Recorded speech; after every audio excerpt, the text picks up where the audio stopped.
सवाल ये आया है कि ज़ैद और हिंदा की शादी हुई, लेकिन रिश्ते में तलखियां पैदा हो गई और गालिबन 4 साल का अरसा गुजर गया। लड़की अपने मैके में है और लड़का खुराकी वगैरह भी नहीं देता और कहता है कि नहीं रखूंगा और तलाक भी नहीं देता। लड़की खुला कराना चाहती है, इसकी क्या सूरत हो सकती है? अगर तहकीक से साबित हो कि लड़का जालिम है, औरत को लटका रखा है बरसा बरस से, न नफका देता है, न हुकूक ज़ौजियत अदा करता है, न कोई ताल्लुक रखता है, तो ऐसी औरत को इजाजत है कि काजी शरीयत यहाँ मुकदमा दायर करें और काजी शरीयत तहकीक हाल के बाद उसके लिए कोई फरमान सादिर करेंगे। शरीयत में गुंजाइश मौजूद है।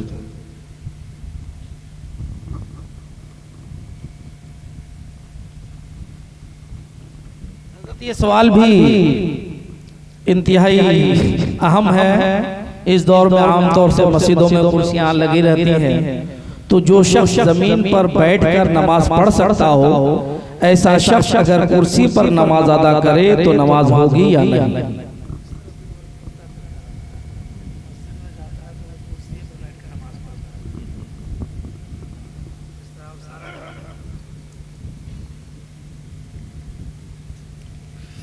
कुछ लोग ऐसे होते हैं कि चलते फिरते रहते हैं लेकिन पाँव को मोड़ नहीं सकते। घुटने में तकलीफ है, डॉक्टरों ने मना कर दिया होता है, पाँव को मोड़ेंगे कोई रग टूट सकती है या शरीर तकलीफ होगी। कुछ ऐसे होते हैं जिनकी कमर में तकलीफ शदीद होती है और वो खड़े होकर न रुकू में जा सकते हैं न सजदा कर सकते हैं। ये मासूम कहलाते हैं। ऐसे मासूमों को इजाजत है कि जमीन पे बैठकर और पाँव फैला नमाज पढ़। और अगर वो मासूम कुर्सी पर बैठकर नमाज पढ़े तो ये भी जायज है। अलबत्ता जमीन पे बैठ के पढ़ना अफजल है और कुर्सी पर बैठ के पढ़ना अफजल तो नहीं लेकिन जायज जरूर है। मगर ये इजाजत उस शख्स के लिए है जो अपने घुटनों की तकलीफ की वजह से पाँव को मोड़ नहीं सकता, आजिज है, उसके लिए है। और जिससे ऐसी कोई तकलीफ नहीं, सिर्फ शानदारी के लिए कुर्सी पर बैठ जाता है, तो उसकी नमाज ही नहीं होगी। हज़रत की सवाल यह है कि इमाम मुक्तदियों से 2 फीट यानी 1 हाथ के करीब ऊंची जगह पर खड़ा हो, बाकी सब मुक्तदी नीचे, तो क्या उस सूरत में मुक्तदियों की नमाज हो जाएगी? 2 फीट तो बहुत ज्यादा होता है, बहुत नमाज नहीं होगी। नहीं 1 हाथ से ज्यादा हो जाएगा, 1.5 हाथ। बुलंदी इमाम की 2 फीट ऊंची हो और मुक्तदी 2 फीट नीचे हो तो नमाज नहीं होगी। थोड़ी बहुत बुलंदी हो, नीच ऊंच हो तो वो चलेगा, और 2 फीट की ऊंच नीच नहीं, बहुत ज्यादा है तो ये नाजायज है। फुक़हा ने लिखा है कि इक़्तिदा की शर्तों में से एक शर्त है इत्तिहादु मकानिल इमाम वल मामूम, इमाम और मुक्तदी दोनों की जगह एक, और जब 2 फीट का ऊंच और नीच होगा तो एक नहीं होगा, अलग अलग हो जाएगा। लिहाजा नमाज एक बालिश अगर हो, एक बालिश हो जाएगा। एक सवाल यहाँ ये है, क्या मुसलमान औरतें मांग में सिंदूर लगा सकती हैं? क्या मुसलमान औरतें मांग में पेशानी पर सिंदूर लगा सकती हैं? यहाँ पे औरतें लगाती हैं, मुसलमान औरतें।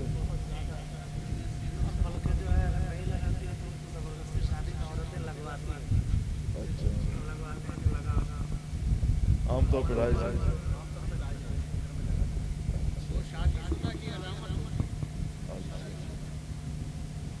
यहाँ असल में हजरत जहाँ तक मेरा भी ताल्लुक बंगाल से है, चूंकि कलकत्ता के अंदर यूपी के भी, बिहार के भी, बंगाल के भी मुसलमान रहते हैं, औरतें हैं। तो बंगाल की जो मुस्लिम औरतें हैं, जो यही प्रॉपर बंगाल की मुस्लिम औरतें हैं, वो मांग में सिंदूर नहीं लगाती हैं मेरी मालूमात की हद तक। लेकिन जो औरतें बिहार से यहाँ आई हुई हैं, वो औरतें अपनी मांगों में सिंदूर भरती हैं, सिंदूर लगाती हैं। यहाँ ये सूरत हाल है। खैर, मुझे अब इसकी तहकीक नहीं है, इसकी तहकीक यहाँ के उलमा करेंगे। हम बतला देते हैं, जहाँ पे मांग में सिंदूर लगाना या सिंदूर भरना आम तौर से मुस्लिम औरतों में राइज हो और उसे देखकर ये न समझा जाए कि गैर मुस्लिम है, तो वहाँ औरतों को, मुस्लिम औरतों को मांग में सिंदूर लगाना जायज है, उसमें कोई हरज नहीं। और जिन इलाकों में सिंदूर लगाना ये गैर मुस्लिम औरतों की पहचान है, शियार है कि दूर से देखिए तो पहचान आया कि ये गैर मुस्लिमा है, तो वहाँ मुस्लिम औरतों को मांग में सिंदूर लगाना नाजायज है। और जहाँ ऐसी कोई पहचान नहीं है तो वहाँ लगाना चाहिए।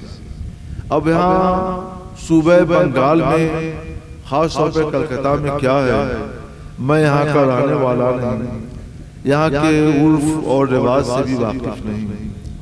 आप लोग जांच लें तो बेहतर होगा। हमारे दाहिने वाले लोग बता रहे हैं कि सिर्फ शादी की अलामत है और आमतौर पर मुस्लिम औरतें लगाती हैं। वाकया यही है तो जायज है।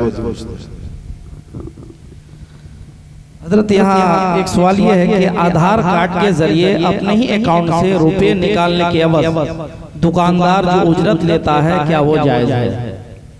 दुकानदार एटीएम वगैरह कोई मशीन रखकर इसलिए बैठता है कि लोग मेरे पास आए ताकि हम उनका काम कर दें। हर आदमी रुपए निकालना नहीं जानता, न हर आदमी रुपए जमा करना जानता है। उसके पास मशीन है, मशीन रखकर अपना वक्त लगाकर बैठा हुआ है। अब जो कोई जाकर के अपने खाते में पैसा जमा कराए या खाते से पैसा निकलवाए तो ये एक मुनासिब मुआवजा, मुनासिब उजरत ले सकता है, क्योंकि उसके लिए वो वक्त भी दे रहा है और अपनी मशीन को भी इस्तेमाल कर रहा है। तो इस वक्त और मशीन के इस्तेमाल के बदले में एवज में उजरत लेना जायज है। उजरत उतनी ही ले कि उसका काम भी चल जाए और खातेदार को खले नहीं, तकलीफ न हो। बहुत ज्यादा उजरत लेना भेजा है, बजा नहीं। एक सवाल ये है कि मस्जिद के पंखे के लिए चंदा हुआ, अब किसी आदमी ने तन्हा मस्जिद में सारा पंखा लगवा दिया। अब दरियाफ्त ये करना है कि पंखे के नाम पर लिया गया चंदा क्या किसी दूसरे मस्जिद ही के किसी दूसरे मसरफ में इस्तेमाल कर सकते हैं? नहीं, इसका भी हुक्म वही है जो 2 बार मैं बयान कर चुका हूँ। पंखे के लिए चंदा किया गया है तो उसको पंखे ही में इस्तेमाल करें। और अगर पूरी मस्जिद में पंखा लग गया है तो एकाध पंखा दीवार में लगा दिया, दीवार पंखा लगा दिया, तो उसमें कोई हर्ज नहीं है। और अगर उसकी भी हाजत न हो तो पंखे का चंदा तो चंद ही लोगों ने दिया होगा, उनसे बता दें चंदा किसी ने पंखा लगा दिया, आप कहें तो आपकी ये रकम मस्जिद में फला काम में इस्तेमाल कर दी जाए, वो इजाजत दे देंगे। तो उनकी इजाजत के बाद मस्जिद के दूसरे मद में भी उस रकम को इस्तेमाल करना चाहिए। हजरत यहाँ एक सवाल ये है कि दीनी प्रोग्राम, जलसा, मिलाद वगैरह के मेंबर से किसी खास शख्स को टारगेट करके दुनियावी मामलात को लेकर जलील करना कैसा है? किसी खास शख्स को टारगेट करके ताना कर देना, तशनी करना, ये उसको चिढ़ाना है। तो चिढ़ाना या किसी का मजाक उड़ाना मुसलमान भाई का ये बेजा अमल है, न चिढ़ाया जाए न किसी का मजाक उड़ाया जाए। ला यस्खर कौम बिकौम, कोई कौम किसी कौम का मजाक न उड़ाए। ये मजाक उड़ाना है। हाँ, दीनी मसला बताया जाएगा, चाहे मिंबर से हो या तन्हाई में, मजमे में हो या आला। तो दीनी मसला बताने में कोई हर्ज नहीं है। अल्लाह की रजा के लिए और उस आदमी को सुधारने और उसकी सलाह के लिए उसको दीनी मसला बता दिया जाए, इसमें कोई बात नहीं है, ये दुरुस्त है। हज़रत एक सवाल ये आया है कि जवान बेटी से वालिद खिदमत लेना, जैसे बदन हाथ वगैरह दबवाना या तेल वगैरह मालिश करवाना, क्या ये जायज है? इस जमाने में हम लोग मना करते हैं कि पाँव ना दबाए और दूसरी इस तरह के काम न ले जिस्मानी। हाँ, बच्ची सेहतमंद है तो उससे खाना पकवा सकता है, कपड़े धुलवा सकता है, कपड़े में इस्त्री लगवा सकता है, ये सब काम अलग रख कर सकता है। मगर बदन दबवाना और इस तरह का काम जिस्मानी लेना ये मना है, इससे बचा जाए। हज़रत महर, निकाह के वक्त जो महर है उसकी कम से कम मिकदार 10 दिरहम है, मौजूदा वजन उसका क्या होगा? और साथ ही अगर 60 साल पहले महर 786 रुपये मुतय्यन हुआ था तो क्या आज के वक्त में वही अदा करना होगा या महंगाई के लिहाज से ज्यादा अदा करना होगा? कम से कम महर की मिकदार रसूलुल्लाह सल्लल्लाहु अलैहि वसल्लम ने 10 दिरहम बताई है। 10 दिरहम का वजन आज के राइज आले वजन से 32 ग्राम 600 कुछ मिलीग्राम है, यानी कुछ कम 33 ग्राम कह लीजिए, कुछ कम 33 ग्राम चांदी, 33, कुछ कम 33 ग्राम चांदी, ये 10 ग्राम चांदी का 10 दिरहम चांदी का वजन है। अब बाजार में उसका जितना दाम बनता हो वो दाम लीजिए। अगर 40-50 साल पहले वही चीज उतने ही रुपये मुकर्रर हुए थे और आज अदायगी हो रही है तो उतने ही अदा करेंगे जितना मुकर्रर हुआ था, उसमें कोई इजाफा औरत नहीं करा सकती। ये तो सवाल का हुक्म हुआ, मगर ये जो हुआ और हो रहा है ये बहुत नामुनासिब है, गैर मुनसिफाना तरीका है। हमने बहुत जगहों पे बज़्म सवाल जवाब में शिरकत की तो ये तो सवाल आता है कि महर कम से कम कितना होता है, या ये सवाल आता है जो अभी आया, ये कोई नहीं पूछता है कि महर ज्यादा ज्यादा कितना होना चाहिए।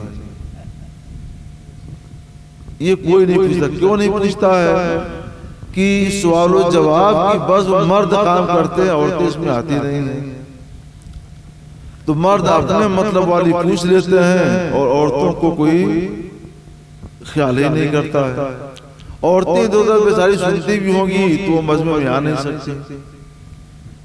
तो ऐसे में ये उलमा की जमात ही औरतों की वकील है, इन्हें औरतों की वकालत करनी चाहिए। हम करते हैं। हमारे यहाँ मुबारकपुर में बहुत कम महर मुकर्रर होता था, बड़ी मुश्किल से 3000-4000, कहीं बहुत हो गया तो 5000 हो गया। बहुत पहले मैंने ऐलान किया कि 11000 से कम नहीं होना चाहिए, तो खैर 11000 हो गया। हम जहाँ जाते हैं वहाँ ऐलान करते हैं ज्यादा से ज्यादा महर मुकर्रर किया जाए।